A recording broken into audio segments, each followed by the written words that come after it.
Uh-oh. What does that mean?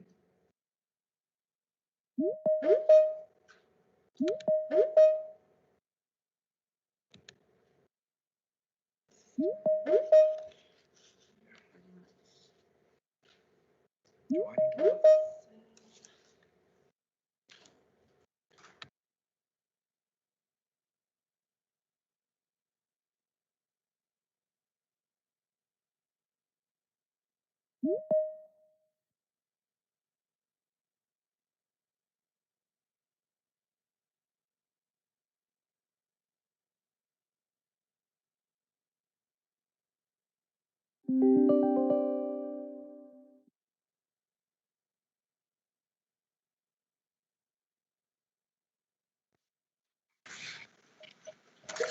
Here we go. Good morning, everybody. Can I get a thumbs up if you can hear me? I'm joining. I see people. Perfect. I'm going to mute everybody.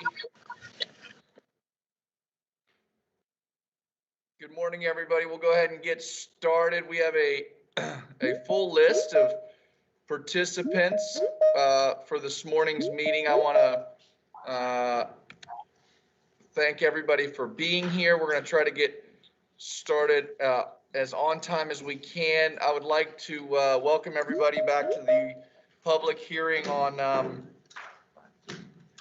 Senate Bill 565. I ask that because sometimes I say 656. I don't want to throw you all off. 565. We appreciate everybody being here this morning. We have a lot of interest in this bill, and we are appreciative of everybody being here at 8 a.m. following Easter. And with that, I hope everybody had a wonderful Easter, and we'll call the meeting to order. I think some of you have been with us before. We're trying this new format this year. It works as though we were actually in the chamber doing a normal public hearing, and we will allow everybody to have a chance to speak. We do recognize the normal rules of decorum and the rules of the House and expect everybody to conduct themselves appropriately here, even though we are virtual. The way that this works is I will call the individual that is up to speak. You will have 45 seconds for your comments. I will give you a polite warning at that time, ask you to wrap up, and then if you are unable to wrap up within a few seconds of that, we're going to go ahead and mute you and carry on because we've got a hefty list of speakers, which we do appreciate again. So with that, let's go ahead and get started. The first speaker is Eileen. Oh, and this one more housekeeping note. If everybody would please keep their microphones muted on their own, and then unmute when you are when you're up to talk, and then remute yourself when you've concluded your remarks if I haven't muted you already. I'll announce the person that's going to speak and then the person that's on deck or next. So Eileen Kerfman, followed by Alyssa Clements. Ms. Kerfman. Good morning. Thank you for the opportunity to participate. Democracy is supposed to include everyone, as we well know. Senate Bill 565 would make voting less accessible to West Virginians. As a result, elected officials will be chosen by fewer of the people. That is not the way things are supposed to work in the United States. This bill is bad for West Virginia. People would be dropped from the rolls. Motor voter would be out the window. Thank you. Thank you very much. Alyssa Clements, followed by Amy Lindsay. Ms. Clements? If you're with us, you're on mute. Alyssa Clements, we will try her again. Amy Lindsay, followed by Andrew Caldwell. Ms. Lindsay? Good morning. Thank you for the opportunity to speak. I'm going to take a couple seconds to point out, first off, this opportunity was announced during the middle of the day on Good Friday, and we were only given 1 hour, a 1 hour slot in which to sign up for a public hearing at 8 a.m. on the Monday after Easter, which is terrible public process. I think it is shameful that you are making it more difficult to vote. Voting is our primary right as citizens. If there was an issue with long lines and overworked clerks during the last election, the response should have been to fund our elections better rather than restrict our voting. So let's try and treat guns this way, okay? Let's restrict when guns can be sold. People scream that that's a right. I really find it terrible that you're trying to restrict voting and our access to the polls. Thank you. Thank you very much, Ms. Lindsay. And just for your information and others, we did announce this meeting earlier in the week. We announced it actually 3 days in a row on the floor, so everybody would have a chance to know that it was there. But apologize that the first time that you heard it was Friday. Andrew Caldwell, followed by Rebecca Phipps. Yes, hello. This is Andrew Caldwell. And my question would be, why would a West Virginia citizen vote to restrict voting rights? It just doesn't seem to make sense. People like Amy Lindsay, the prior speaker, she sounds like a West Virginian. And it sounds like you're tampering with a system that works very well. Early voting is very popular. Why have you cut off the last couple days? Purging of the records after missing an election. Give me a break. And gutting AVR and motor voter. It's not directed towards West Virginians. It sounds to be directed more towards out-of-state interests and people that are tied to out-of-state interests. I noticed there's one gentleman there in your chamber hearing who may or may not be listening, and there's nobody else on the. Well, if you could wrap up your remarks, thank you. Yeah, is that Mike Pushkin, who's in the chamber? Hey, thanks for attending, Mike. Thanks. Thank you, Mr. Caldwell. Appreciate it. Is Alyssa Clements joined us yet? Alyssa Clements. Yeah, I'm here. Yeah, please go ahead. Hi, thank you so much, Chairman Capito. My name is Elisa Clements, and I'm the Director of Public Affairs for Planned Parenthood South Atlantic. The 2020 elections had record-setting participation, but SB 565 is going to seek to take away options such as automatic voter registration that would make it easier for West Virginians to exercise their right to vote. Attacks on voting rights and ballot access present a grave threat to our democracy, obstruct access to healthcare for underserved communities, and continue to prop up the systems of white supremacy that permeate every institution in America. Voting rights are human rights, and it is essential that all West Virginians have more ways to access the ballot box, not less. So I urge you to please vote against SB 565. Thank you. Thank you, Ms. Clements. Rebecca Phipps, followed by Betty Rivard. Ms. Phipps, if you're with us, you're muted.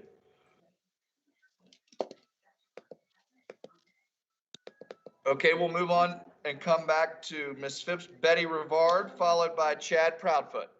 Ms. Rivard? Thank you. I have audio only. I am Betty Rivard, a retired poll worker and a voter living in Charleston. I oppose Senate Bill 565 because it makes voting harder and not easier for voters for the reasons that others are stating. I know from working the polls and voting in 2 different counties before and after I moved here that some clerks want to make things easier for voters and see their vote as being of and see their role as being of service to the voters. As legislators, making voting harder affects everyone, including the people who voted for you. Please oppose Senate Bill 565 and work instead to make voting easier and not harder in future elections. Thank you very much. Thank you, Ms. Rivard. Chad Proudfoot, followed by Chess Yellett. Hi, thank you, Mr. Chairman. I came to speak today as one of the original authors of the 2 sections of this bill that deal with election contests and changing that procedure. I would like to urge the committee to approve that portion of the bill at least, because it changes election contests from being originally governed by a county commission or a municipal council and moves the jurisdiction for that into the circuit court. I think that what we have is a vestige of when county courts had judicial authority, which has slowly been changed since the 1880s. Harper's Ferry last year went through a 14-month election contest, which was thrown into all kinds of disarray. And I think that the current process really cannot encompass what we need in the 21st century. So I would encourage the committee to please approve those 2 sections to move things into the court system for election contests, which are a judicial proceeding. Thank you, Mr. Proudfoot. Thank you so much for being with us. Chess Yellett, followed by Cleta Mitchell. I want to point out my wife has been unable to download the software, so I'll turn the same computer over to her. Any fair election, everybody votes. Everybody over 18 votes. I particularly have a problem with stopping early voting. A lot of people don't know what their work schedules are going to be on Tuesday until maybe Saturday, and that's a better time to vote. Please don't cut that back. We need motor voting, and don't throw people off the rolls without official notice. That's open to partisan manipulation. I think if this goes any further, you could just have the governor assign the voters, appoint them, and then the Senate could confirm them, and you all wouldn't have anything to do with it. So let's have a voting open. I think we should register kids in high school when they turn 17. Motor voter is great. New people coming in the state find that convenient. It's too bad so many are leaving. Thank you, Doctor. I'll turn it over to my wife. Can I speak now, or do you want me to wait? Sure. Well, sure. What was your name? Lynn Yellett. Yes, go ahead. You're up. Okay. I agree with all the people speaking against the bill, and I can only conclude that the legislators who support this want to just make it a much less fair playing field. It is mind-boggling that these kinds of measures are even being considered. And I hope the state will look at what's happening to Georgia in terms of the boycotts that are happening there. So please oppose this bill. Thank you. Thank you so much. Cleta Mitchell, followed by Charlotte Fermo. Hi, my name is Cleta Mitchell, and I'm an election lawyer and have been an election lawyer for many decades. I'm also the senior legal fellow for election integrity at the Conservative Partnership Institute. This is a good bill. I'm glad the legislature is taking up this bill. It is a common sense piece of legislation. And I would just urge all the people who are saying these things about the bill and why they're against it to just read it, because the things that are being said about it are not true. It doesn't restrict voting rights.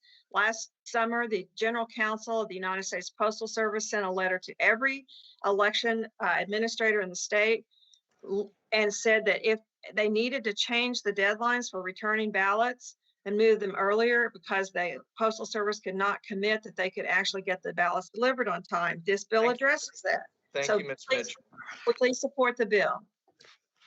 Thank you. Charlotte Fermo, followed by Daniela Parent.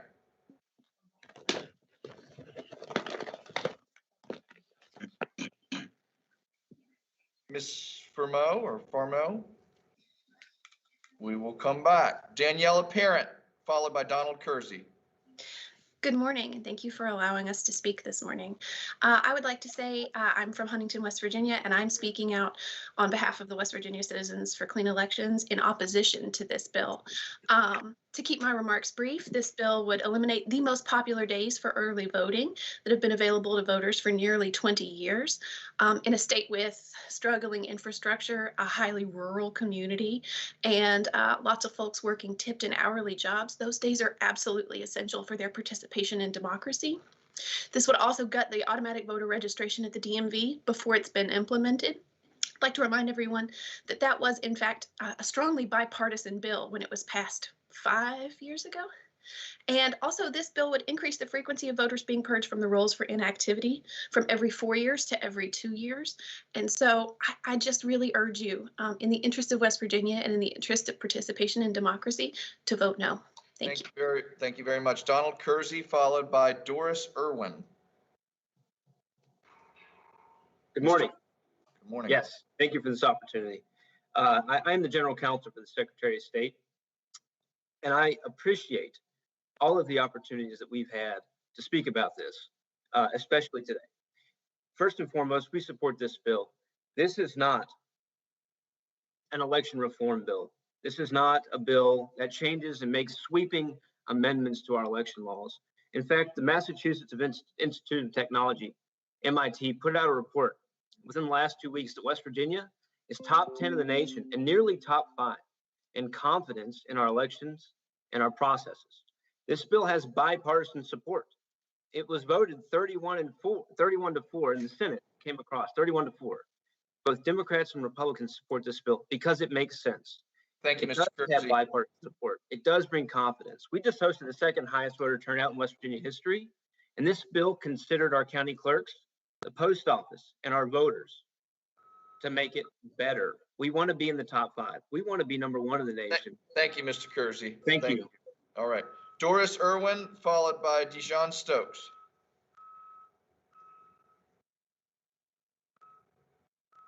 Doris Irwin, if you're with us, you're on mute.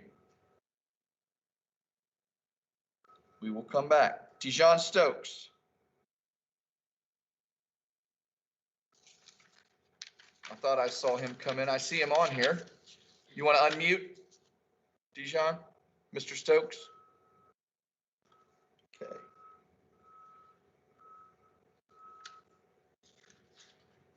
All right. Has Rebecca Phipps joined us? Miss Phipps? How about Charlotte Fermo? Doris Irwin? Okay. Eli Baumwell, followed by Eric Engel. All right, thank you, Mr. Chairman, for giving me the opportunity to speak. My name is Eli Baumwell, and I'm the Policy Director with the ACLU of West Virginia. You've already heard from many, and you'll hear from more today about the substantive problems with Senate Bill 565. What I want to do is focus on an alternative path forward. Reject this bill and pass a study resolution to examine how our elections. There's no urgent bill. Challenges posed by the COVID pandemic, West Virginia had a secure and successful election. The law can remain where it is for another cycle. Will you take the time and do the due diligence to study these issues? And while I want to commend the Secretary of State and his staff for consulting us on this bill, there is a difference in the various policy proposals around them. Do not follow in the footsteps of the states that are facing social, political, and economic consequences for bad voting bills. Reject this bill and commit to studying the issue over the year. Thank you, Mr. Baumwell. Thank you very much. I think I saw Mr. Stokes come on. Thank you, Mr. Chairman. For giving me the opportunity to speak. My name is Dijon Stokes. My name is Dijon Stokes, and I'm the Voting Rights Project Manager with the ACLU of West Virginia. At heart, this bill moves against the best interest of the voters. This bill eliminates AVR, removes one of the most popular days in the last Saturday before the election, and it puts more voters at risk of being purged from the voter polls. Changing of the early voting period will disenfranchise many voters who work during the week, parents, and those who don't have reliable transportation to the polls. This body should stand on the commitments made by the 2016 legislature to implement AVR, a decision that will benefit our voters, save the state money, and provide a more secure election. Thank you. Thank you, Mr. Stokes. Eric Engel, followed by Kathy Ferguson. Good morning, and thank you for the opportunity to speak. I'm Eric Engel, speaking as a representative of a member organization for the Declaration for American Democracy Coalition and speaking against this bill. The Brennan Center for Justice has recently found in a March roundup 361 bills with restrictive provisions in 47 states have been introduced by state legislatures, which was a 43% increase since February, and SB 565 is one such bill. Yes, last year, West Virginia did have the second largest voter turnout in state history, and we still ranked 47th in voter turnout nationally. There was no fraud or irregularities in the 2020 election that needs addressed by this or any other bill, and I ask that you vote no against SB 565. Thank you. Thank you very much, Mr. Engel. Kathy Ferguson, followed by Gary Zuckett. Good morning, Chairman Capito and committee members. I am opposed to Senate Bill 565 and am asking this committee to vote no on this agenda item. I find it perplexing, ironic, and downright troubling that we are discussing a bill that works to suppress voter rights and limits access to voting opportunities on the very day there will be a second reading as part of a special session on Bill 636 that seeks to increase civic awareness and knowledge by requiring civics be taught in all West Virginia schools. So basically, you want people to learn about the government, voting, elections, and electoral processes, while at the same time imposing restrictions and limiting their access and opportunities for active civic engagement. It doesn't make much sense when you hear it out loud, does it? No, and it makes far less sense when pursued. I find this to be a regressive and unattractive law, and you can do better, and you should do better by rejecting this bill 565. Thank you for your time. Thank you, Ms. Ferguson. Gary Zuckett, followed by Marcia Doust, or Masha Doust. Mr. Zuckett. Thank you, Mr. Chairman. My name is Gary Zuckett. I'm Executive Director of West Virginia Citizen Action. And Citizen Action and its members in nearly every district in the state oppose Senate Bill 565 for several reasons. Recent elections saw the second largest turnout, has been said. So why are we looking at these different aspects of this bill, which would tend to suppress the vote? Is it because states like Georgia and Texas are doing it? If not, why are these out-of-state groups and lawyers signed up at this public hearing to support it? The three sections that we oppose and we'd like to see deleted would eliminate the most popular days of early voting, Friday and Saturday before Election Day, and starting the process of removing duly registered voters after missing only one election. And Thank you, Mr. Zuckett. Okay, thank you. Marcia Doust, followed by George Rutherford. Ms. Doust, if you're with us. Okay, yes, I had to unmute. No, we can hear you. Okay, good morning. I hear a lot of strange sounds coming through. I urge members of the House Judiciary to modify Senate Bill 555. I am opposed to automatically designating voters as inactive and needing to undergo the registration purging process simply because they didn't vote within 2 years. Please return to the current 4-year cycle. I am also opposed to eliminating the last Friday and Saturday prior to Election Day from the early voting days. Please return to early voting 13 to 3 days prior to the election. Thank you for your time. Thank you, Ms. Strauss. George Rutherford, followed by Hans Van Spakovsky. The Jefferson County branch of the NAACP recommend that Senate Bill 565 not be approved. In our opinion, this bill, as written, has a negative effect on the oppressed African-American vote in the state. The Friday and Saturday before Election Day is the most popular day for early voting, and many people look forward to those last 2 days.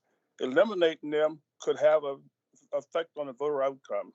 We also recommend that the automatic voter registration not be gutted.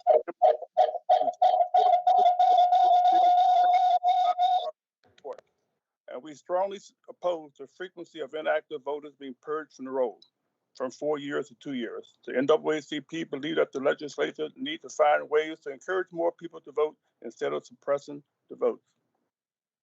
Thank you very much, Mr. Rutherford. Hans von Spakovsky.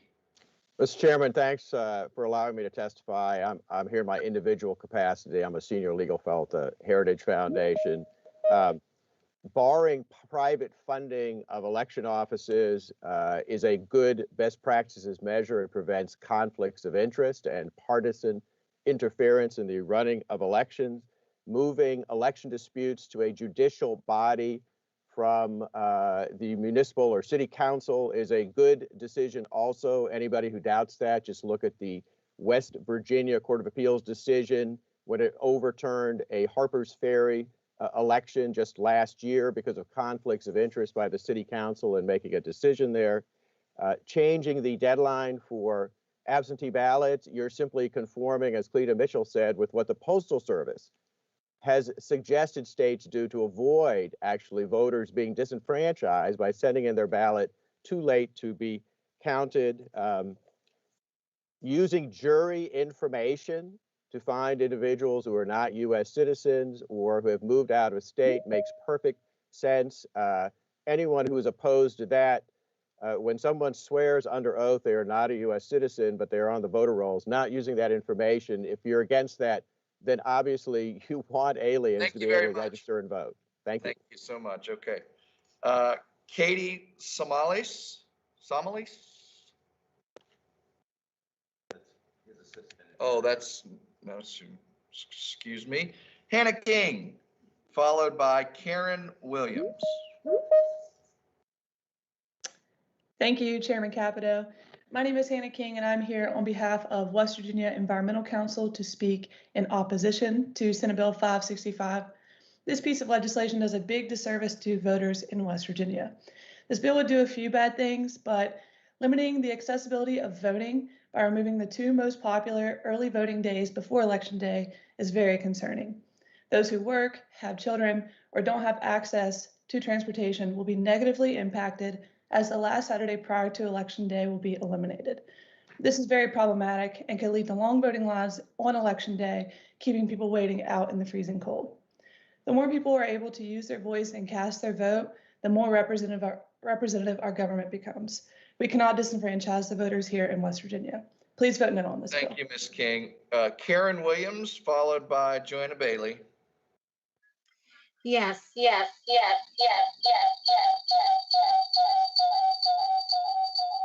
think we have a bit of an echo here. Try again. My name's Karen Williams.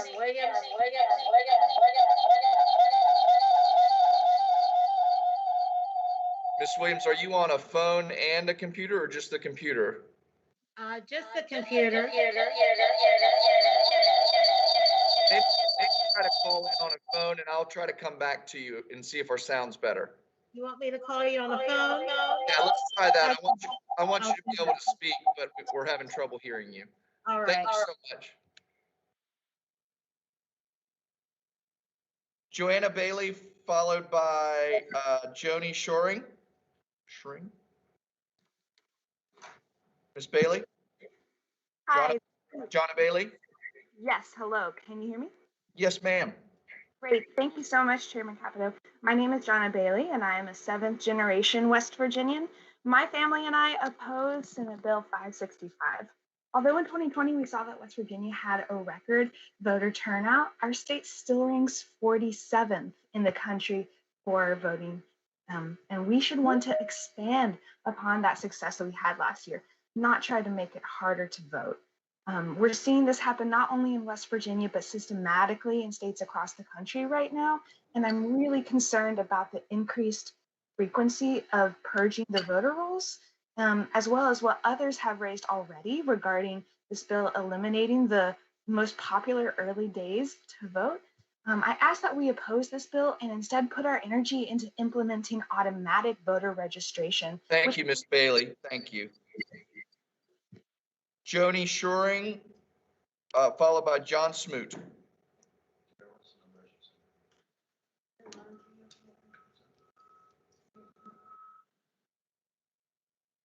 Ms. Shoring?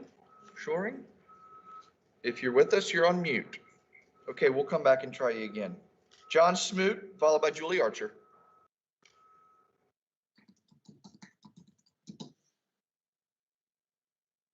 Mr. Smoot, I saw you come in. Okay. Julie Archer, followed by Justin Walker. Good morning.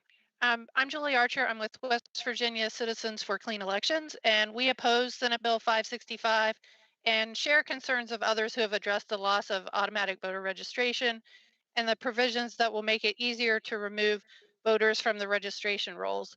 I would like to focus my comments on the proposal to eliminate the most popular days of early voting, the days closest to election day.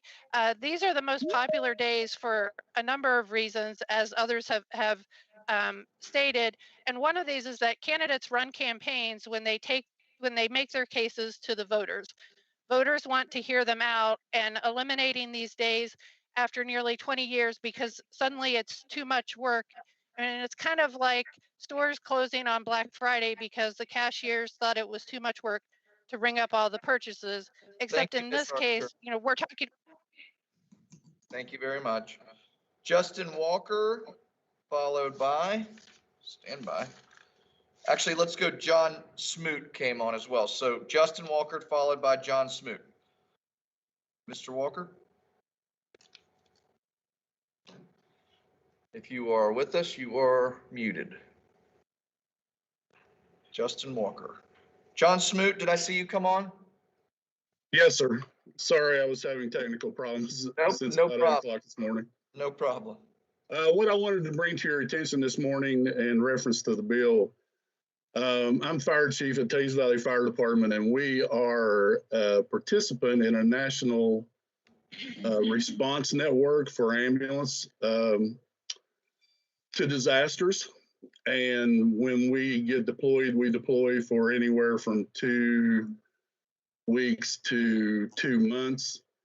And given the right situation, the right timing, then allowing us to have absentee voting while we were deployed would certainly help any local issues that we're dealing with back home while we're gone. Thank you very much, Mr. Smoot. We appreciate you being with us this morning. Justin Walker on yet? Mr. Walker? Okay. Kenneth Hillsbos.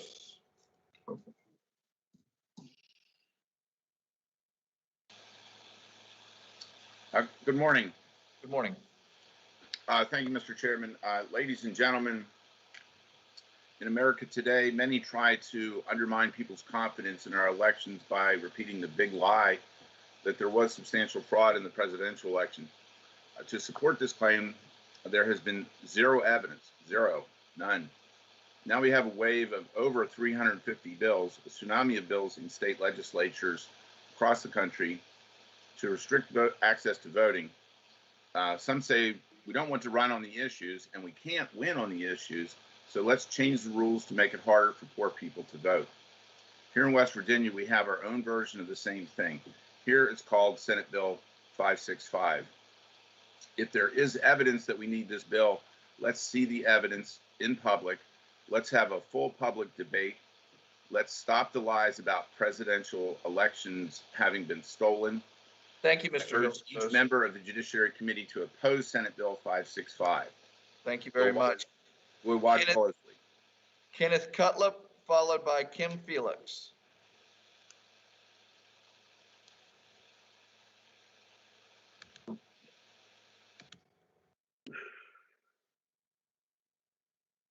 Mr. Cutlip, if you're with us, you're on mute.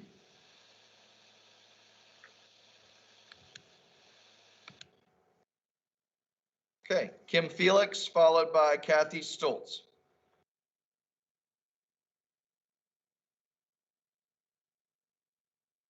Ms. Felix, okay. Kathy Stoltz, followed by Linda Huggins. This is Kathy Stoltz. I'm with the League of Women Voters of West Virginia. Our members are concerned about some provisions of this bill. We would like to see no excuse absentee voting included. 2/3 of the states in this country allow that, and we'd like to have it here. We also favor having the early in-person voting continue until closer to the election. because sometimes things happen at the last minute and you know you're not going to be in town on election day. We also strongly support the implementation of automatic voter registration. And would like to see it become truly automatic. Our county clerks showed us last year that they can adjust to these kinds of changes and do a good job and have a successful election. Thank you very much. Thank you very much, Ms. Stoltz. Linda Huggins, followed by Deborah Stiles. Ms. Huggins?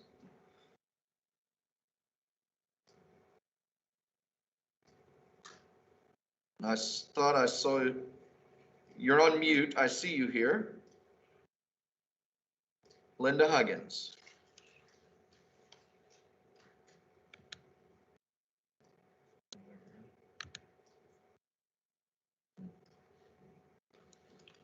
Ms. Huggins, are you?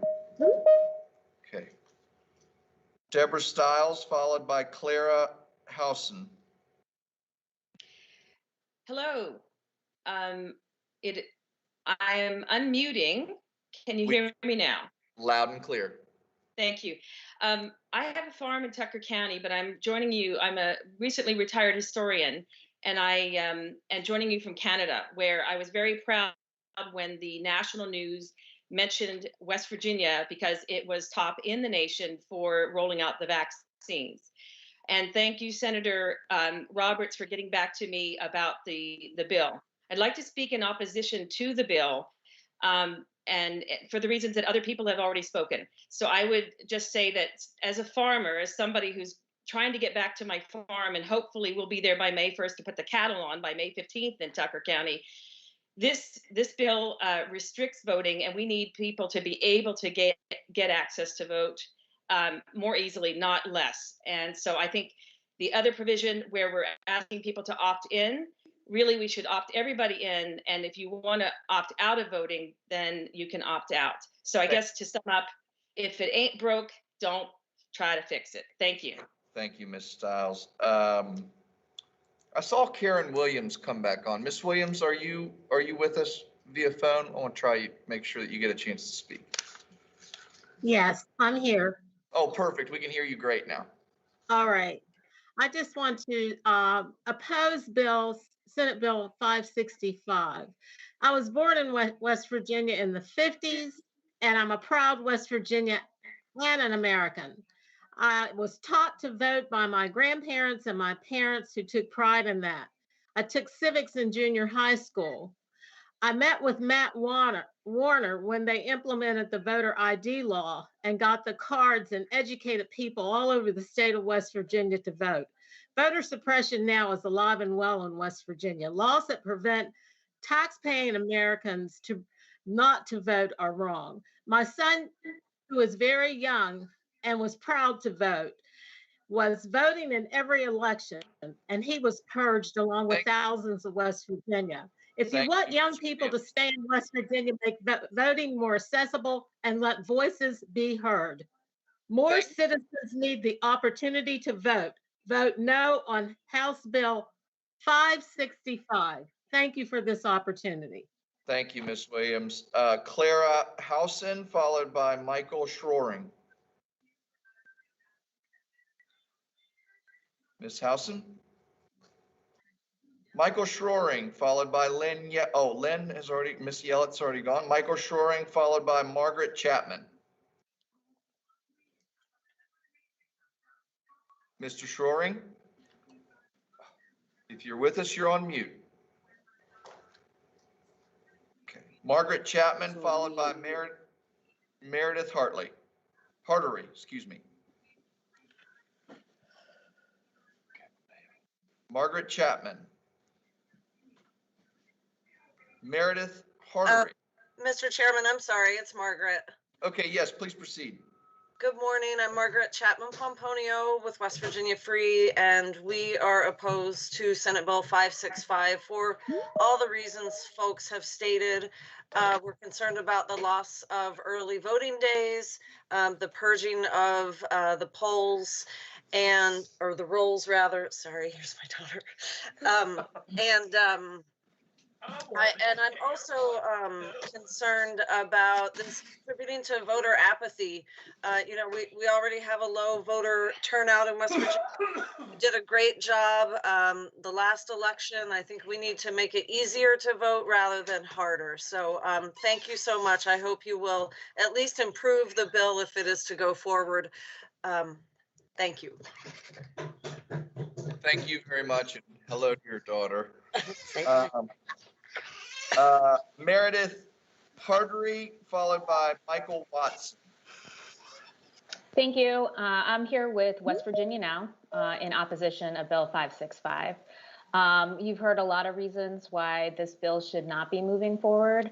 One of the things that we are really worried about are the two components that you've heard a lot about today. Cutting down on days of early voting, and then also the increased frequency of purging the voter rolls. One is absolutely going to feed another. There are a lot of reasons that someone might miss an election in the 2-year span, particularly when they have less opportunity to vote. And as soon as something comes up and they're not able to take advantage of the days that they used to vote, then their names could be expunged. And really, everyone should be able to have the opportunity to have their voice heard if our government is really going to be representing all of us. Thank you. Thank you very much. I saw Linda Huggins come back on. Ms. Huggins, are you with us? Can you hear me? Yes, loud and clear. Okay, I'm sorry, I had communication problems, but I just wanted to share with you, I am a county clerk. This is my 11th year as serving as county clerk. I have overseen 14 elections, and I do support Senate Bill 565. The early voting changes were just merely to give us a little bit of extra time to prepare for the sensitive information that has to be ready to be sent to the poll workers Monday morning. We've been doing this elections and within that and only having 24 hours to prepare that data because it cannot start until after early voting ends. We've been doing it for years. We can continue to do it. Don't let that one piece. Thank you very much, Ms. Huggins. We appreciate you being here. Michael Watson, followed by Marlene Midget. Thank you, Mr. Chairman. Michael Watson here, Secretary of State of Mississippi. I appreciate the committee's work, and I appreciate your Secretary Warner there. He does a phenomenal job for West Virginians. And I just want to say, to the extent that you're shoring up the integrity of the process, thank you. I want to speak specifically to the first responders being added to the UOCAVA provisions. We had a hurricane here in Mississippi just weeks before the election in 2020, and we were able to get our first responders the ability to vote. They had to leave last minute. We had 5 counties with no power, and we were in absentee voting at the time. So these individuals left their families to come out and get power to the precincts as well as the courthouses, and they would not have been able to vote had we not had our first responder provision in UOCAVA. To the extent you're adding that, I really want to say thank you so much. These men and women got the power back on so Mississippians could vote. They deserve the same. Thank you. Thank you, Mr. Secretary. Marlene Midget, followed by Verlin Moy. I don't think it's going to happen. It's happening. Okay. Miss Midget, nope. Okay. Verlin Moy, followed by Natalie Tennant. Good morning. Can you hear me?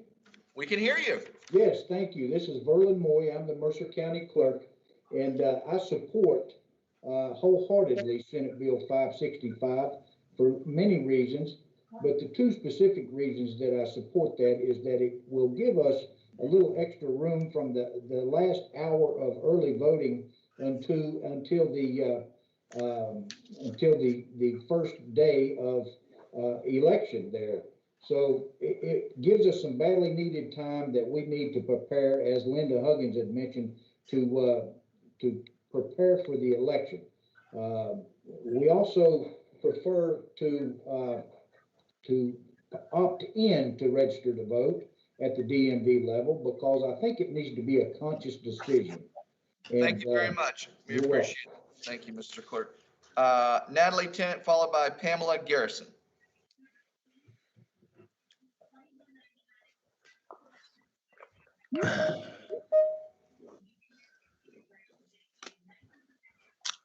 If you're looking for Shoring, I'm back on. Okay, you're on deck, Mr. Shoring. I saw Secretary Tennant on here earlier, but I don't see her anymore. So we'll go with you, Mr. Shoring, and we'll come back to her. Well, I want to join with the majority of this conversation today in opposing Senate Bill 565. Automatic voter registration is a remarkable improvement in proceeding with the proceeding to allow people to exercise their democratic rights. We need to continue to have the last Friday and Saturdays to allow people to vote who may be impeded from voting by their jobs and other obligations. We should promote voter participation and do not build barriers to voting. Thank you very much. Thank you for being with us. Natalie Tennant.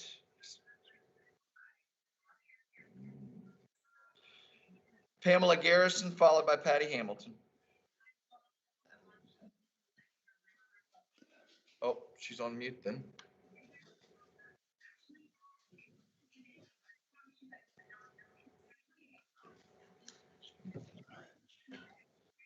Pamela Garrison, Patty Hamilton. Jeff Thompson. Oh, I'm here, Chairman. I wasn't sure if you were ready for me. I'm sorry, we were on a streak there. Okay, sorry, Ms. Hamilton. Yes, go ahead. Good morning. Good morning. I'm Patty Hamilton, and I'm proud to represent the West Virginia County Clerks Association. I did that for a long time as part of the West Virginia Association of Counties, and we were instrumental in getting early voting and early community voting implemented in West Virginia. And I can assure you that 55 county clerks did not get together and decide they were going to try to suppress anyone's vote.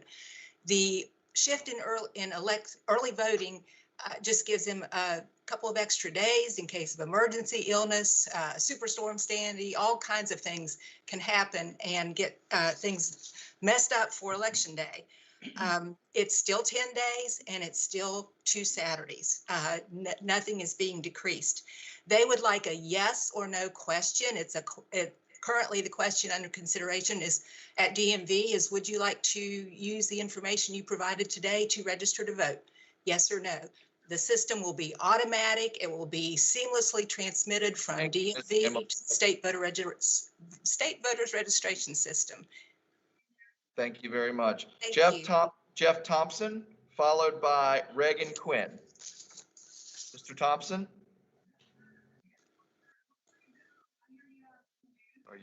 If you're with us, you're on mute. I won't repeat that every time, but just chime in if you're unmuting. Reagan Quinn, followed by Ryan Frankenberry. Reagan Quinn. Ryan Frankenberry. Robin. Hey, Mr. Chairman. It's Ryan. Okay. Thank you. Can you hear me? Go ahead, Mr. Frankenberry. Thank you. Thank you, Mr. Chairman, and thank you for hosting this public hearing. I just want to say the disenfranchisement in this bill is really surprising. This is how we got so divided as a state and as a country. For too long, the political parties have been narrowing their voter rolls on who they're trying to talk to and who they turn out. This is going to automatically guarantee that we get further divided. Imagine going to vote in a presidential election, not voting the next election, and then showing back up for the next presidential election and being told that you don't have a right to vote. There's going to be a lot of people that are disenfranchised from this. I joined the other 24 plus that have opposed this bill, and just want to say, thank God for Mississippi, right?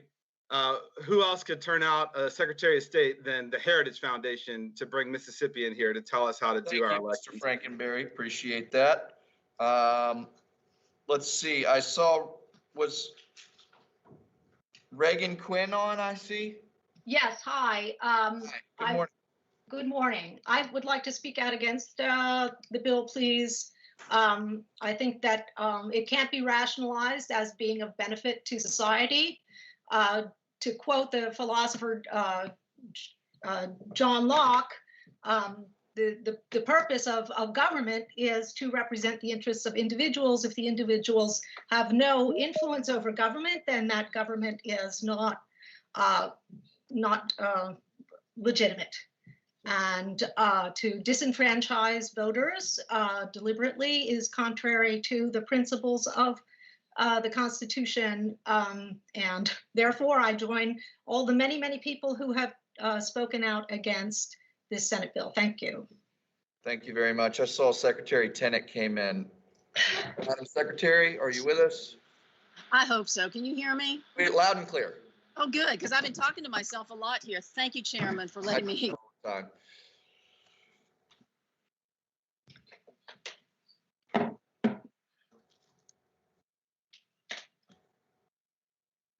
You're mute. I'm going to stop. You're muted there. Look, I see a mute, but I can't unmute you.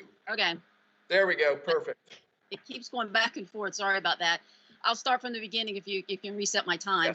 Yes. I'm Natalie Tennant, former Secretary of State of West Virginia, and I know the work that the county clerks can do, and I know that they can do this and can continue for the sake of the voter what they've done for 20 years when it comes to early voting.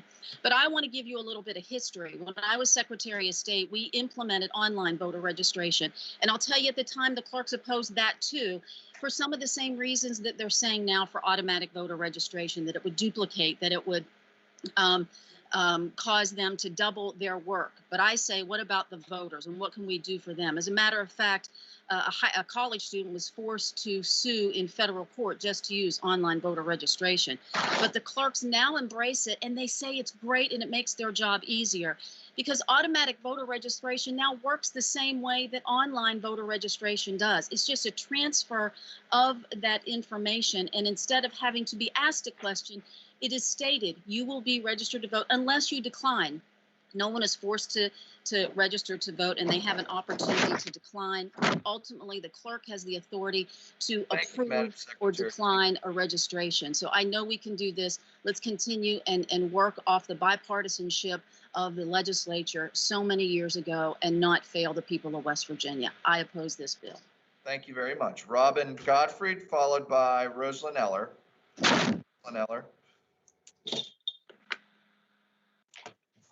Thank you, Mr. Chairman. I'm a lawyer. I live on the west side of Charleston. Been a lawyer 45 years. I'm opposed to 565. My son was in Iraq with the 1st Cavalry for 13 months, 04 to 05, to encourage them to vote.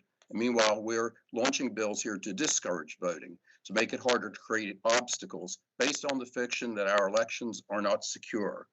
We need, in sum, to restore AVR. It's inexcusable that hasn't been implemented yet. I urge you to keep the early voting days and absentee ballot days that we have. Do not confuse people with new dates. That itself discourages people from voting. And above all, do not be purging people from the rolls just because they miss one election. They could have been sick, had to work over, called out of state on an emergency. We need to make it easy for people to vote. Otherwise, why did my son go to Iraq? Thank you. Thank you very much. Rosalind Eller. It's Roz Eiler, and hi. That's okay. I know. Accept my apologies. No problem. I was for some of the articles in this bill, and then I read it, Ms. Mitchell. I read that puppy, and there are so many things wrong with it that I think I was going to say, what would happen if we had a state holiday? It seems to me that would make all of these big concerns mute. I like voting from the DMV.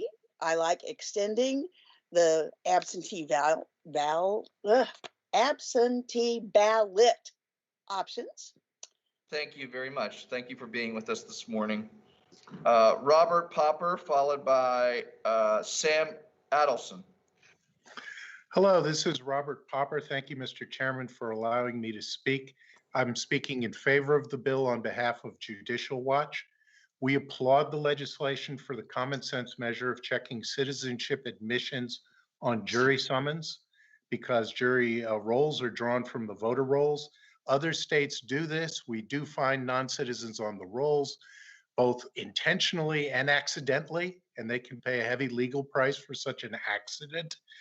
And it's hard to think of a valid objection. I would otherwise just encourage the people speaking to read the bill, or it may become mischaracterized the way the Georgia legislation has been mischaracterized nationally.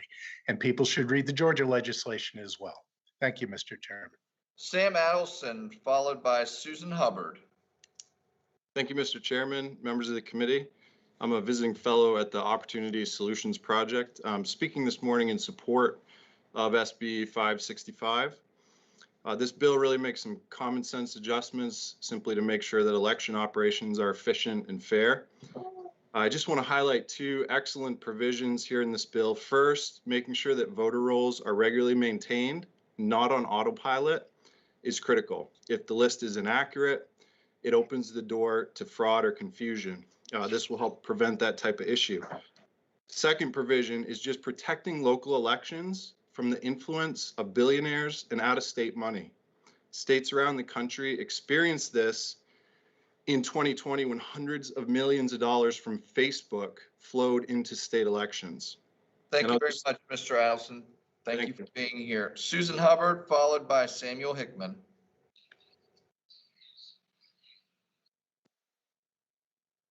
Ms. Hubbard?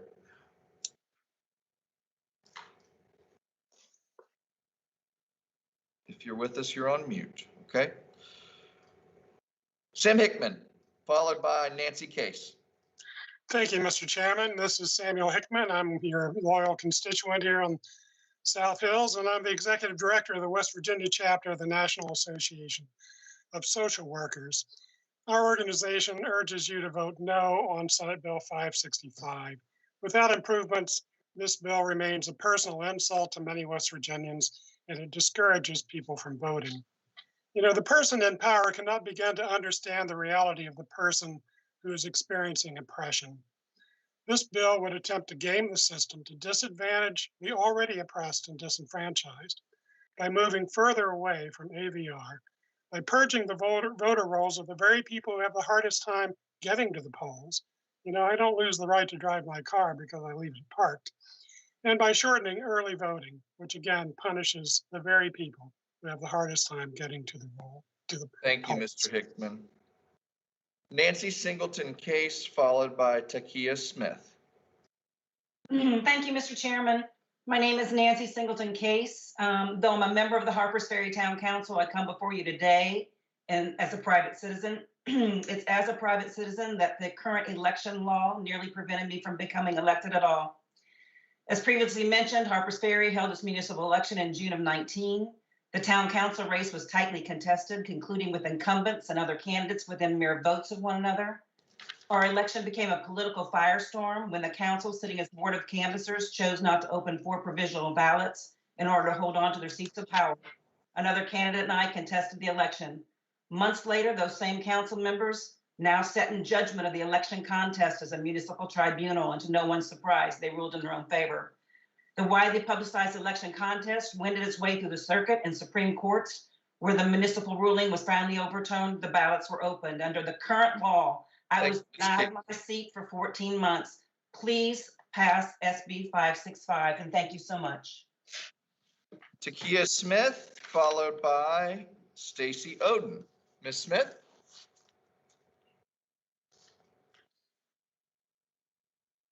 I think I saw Takia Smith on here.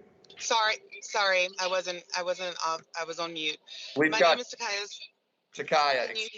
Yes, excuse me. Can you hear me? Loud and clear. I'm sorry. We can hear you, yes. Okay, my name is Takaya Smith, and I'm with Our Future West Virginia, and I'm a youth organizer. Last election, I worked with young people all across the state to increase the youth voter turnout. We have some of the lowest turnout amongst young people in the entire country. We cannot afford to suppress young people's vote. On both sides of the aisle, we have young people that are energized like never before in West Virginia, and restricting and suppressing young people's willingness to vote is only going to increase the likelihood of an exodus and young people giving up on West Virginia. These protections are common sense, and there's a way to make things easier. This bill does not make things easier, so I am in opposition. Thank you, Ms. Smith. Stacy Oden, followed by Martek Washington.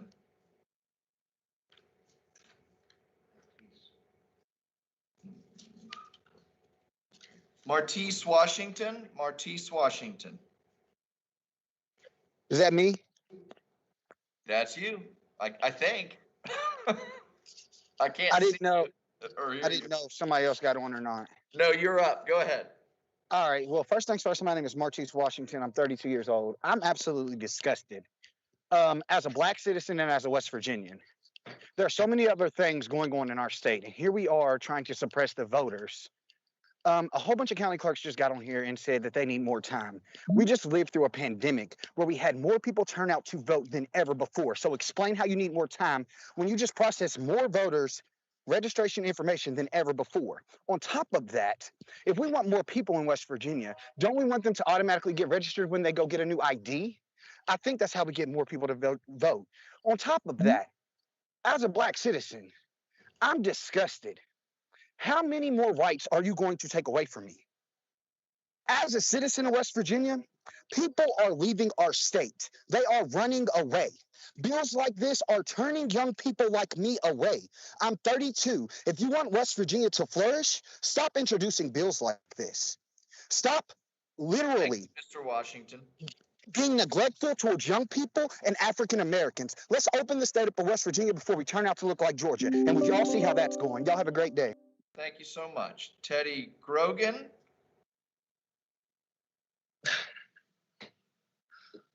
Followed by Vera McCormick. Teddy Grogan. Right.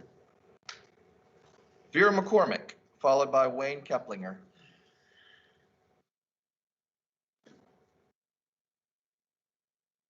Wayne Keplinger, followed by Patricia Davis.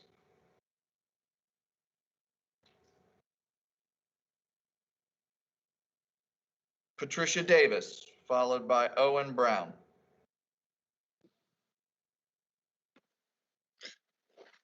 Hello.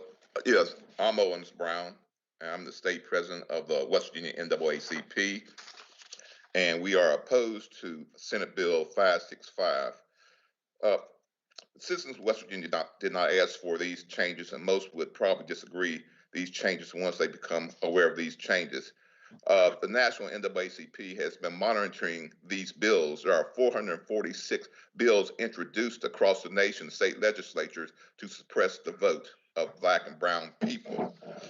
The West Virginia NAACP believes that this bill has no real relevance except to be in solidarity with these other states with voter suppression bills to suppress Black and brown voters across America. Thank you. Thank you very much, Mr. Brown. Sally Roberts.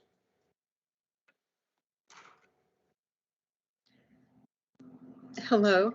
Thank you, Chairman Capito. My name is Sally Roberts, and I am a lifelong West Virginian, and I am here today representing Rise Up West Virginia to speak in opposition to SB 565, a bill which I did read. Senate Bill 565 is not introduced based on evidence of malfeasance. This is a bill that is motivated by fear, a fear of the will of the people, rather than celebrating the rights of people to govern themselves. This bill is a sad attempt to make every aspect of participation in the most basic function of our democracy more difficult, and its result may be to disenfranchise those elderly, disabled, and poor who may have fought to maintain those rights and who may have lost family members for the protection of our nation. And it will discourage young people from participation. If you regrettably and mistakenly pass this bill of voter suppression, you must be clear that you will fail in your attempt. Thank you, This Ms. Rob. is the people's house, and we will continue to educate and register them, and they will not be denied access to the government that is theirs by rights. Thank you, I Ms. urge Rob. you not to fear the will of the people, but rather to serve it and vote no on the passage of SB 565. Thank you very much. Thank you very much, and thank you to everybody. That concludes all of the speakers that we had today. We value everyone's input and intend to look into this bill further with the input that we've heard today. If there are written materials from anybody on the call or anybody that's streaming, please feel free to submit those to our clerk in this committee, who is Mark White. His email address is mark.white@wvhouse.gov, and we would be happy to disseminate those among the committee. With that being said, we appreciate everybody's time. We hope everybody has a wonderful week, and we look forward to hearing and hopefully seeing everybody very soon. Thank you. Thank you. Thank you. Thank you, Chairman. Thank you. I'm sorry, can you repeat that email one more time?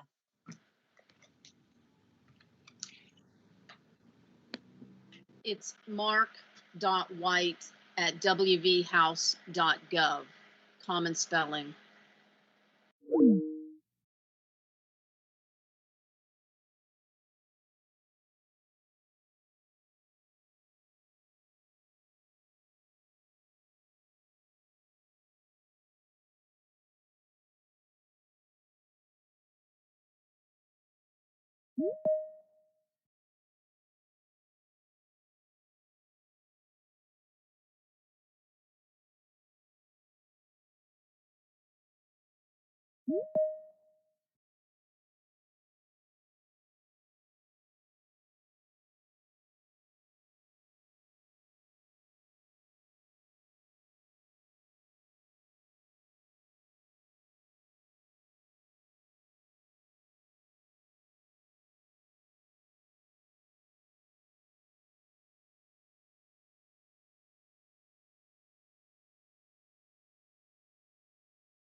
you